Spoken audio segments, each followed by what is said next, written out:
سیاست اور طرف جا رہی ہے، ریاست اور طرف جا رہی ہے، معیشت اور طرف جا رہی ہے. یہ سب کے اونٹ الگ الگ ہیں، یہ کس کروٹ بیٹھتے ہیں کچھ سمجھ نہیں آ رہی. ابھی آپ یہ سمجھ لیں کہ ریاست کا نظام بالکل الگ اس طرح سے ہے کہ جس سے سیاست بالکل متفق نہیں، اور سیاست جس طرف جا رہی ہے اس سے معیشت بالکل متفق نہیں. اور اگلی درار جو ہے وہ معیشت اور سیاست کی ہے. کمپلیٹلی مسلسل جو ہے وہ 3.5 سال جو ہے وہ خان صاحب کا وہ انریسٹ ختم نہیں ہوا. اب آگے جو ہے وہ ایک اور انریسٹ کرنے جا رہے ہیں. لیکن مجھے یہ سمجھ نہیں آ رہی کہ کانٹریکشن انہوں نے کیا، پھر کانٹریکشن کے بعد جو ہے وہ انہوں نے اوپن اکانومی کی طرف جانے کی کوشش کی، پھر کانٹریکشن کی طرف گئے. 8 مہینے جب شروع کیے تو اسد عمر صاحب سے IMF کا پروجیکٹ مکمل نہیں ہو سکا. پھر انہوں نے شوکت ترین صاحب کو لے آئے، اس سے پہلے حفیظ شیخ صاحب بھی آئے. تو کسی بھی صورت سے نہ معیشت پکڑ میں آئی. پھر ٹیکسیشن کا معاملہ تھا، ٹیکسیشن انہوں نے کہا کہ کلیئر کیا جائے کہ ہم نے بہترین ٹیکسیشن کا پلان بنانا ہے، اور کانٹریکشن کے لیے شبر زیدی صاحب کو لے کر آئے. تو شبر زیدی صاحب نے نہایت سختی جب کی، اور 50,000 کے اوپر بھی وہ مطلب اتنی زیادہ سختی کر دی کہ 50,000 کے اوپر بھی شناختی کارڈ دکھا کر کے آپ کو جو ہے وہ ٹرانزیکشن کرنی پڑی تھی. تو بزنس کمیونٹی تو عذاب میں پڑ گئی.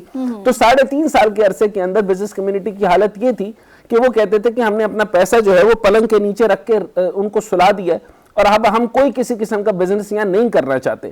800 ارب روپے کے وہاں پہ کراچی کے کئی لیدر انڈسٹریز جو ہیں وہ بند ہوئی، اور اسی طریقے سے بے شمار ایسے معاملات ہیں جو میں بتاؤں. اب پوائنٹ یہ ہے کہ یہ کمپلیٹ پولیٹیکل انریسٹ ہے، ہر طرف سے انریسٹ ہے. اب کوئی بھی نیشنل کنسنسس کی طرف نہیں آ رہا. ایک پیپلز پارٹی ہے جس نے تقریباً 2013 کے اندر بھی، اور 2008 میں مجھے یاد پڑتا ہے اس سے پہلے بھی، تو وہ انہوں نے ایک دفعہ یہ کیا تھا کہ پولیٹیکل انریسٹ نہ آئے تو انہوں نے نون لیگ کو کہا تھا کہ آپ حکومت کر لیں.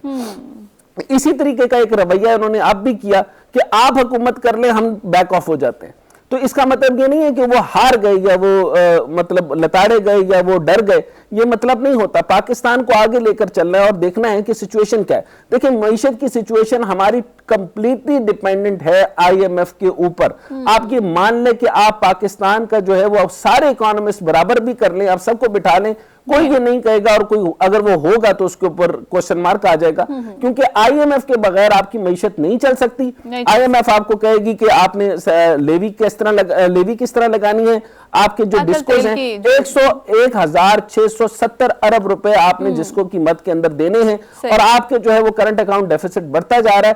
ان حالات کے مطابق جو پولیٹیکل انریسٹ آپ کے سامنے آ رہا ہے، نیب کے جتنے انہوں نے معاملات بنائے سارے کے سارے اس لیے کلیئر ہو رہے ہیں کیونکہ وہ سب کے سب کچے تھے.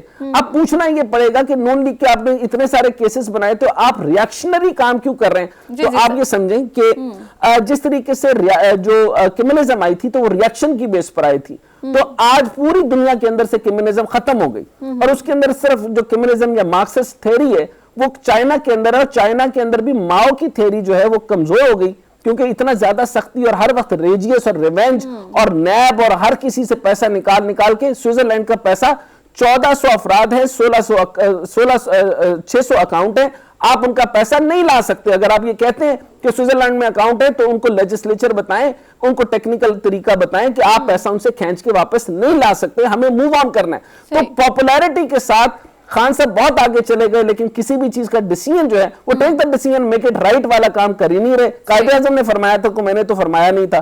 تو پوائنٹ یہ ہے کہ یہاں پر آپ دیکھیں کہ PTI وہاں پر جو ہے وہ ادھر جماعت اسلامی کو بھی تنگ کر رہی ہے، اور ادھر پیپلز پارٹی کے ساتھ پورا ہاتھ نہیں ملانے دے رہی. کچھ ان کو بھی لین دین کر رہی ہے، پھر ادھر بھی لین دین کر رہی ہے. تو کسی ایک جگہ کوئی بات سمت ٹھہرے تو صحیح تو ہم بات کریں. IMF کو سیم یہ کنسرن ہے جو میں نے آپ کو بیان کی ہے کہ آپ کا ٹوٹل پولیٹیکل انریسٹ ہے، ریاست اور ہے، سیاست اور ہے. آگے چلیے.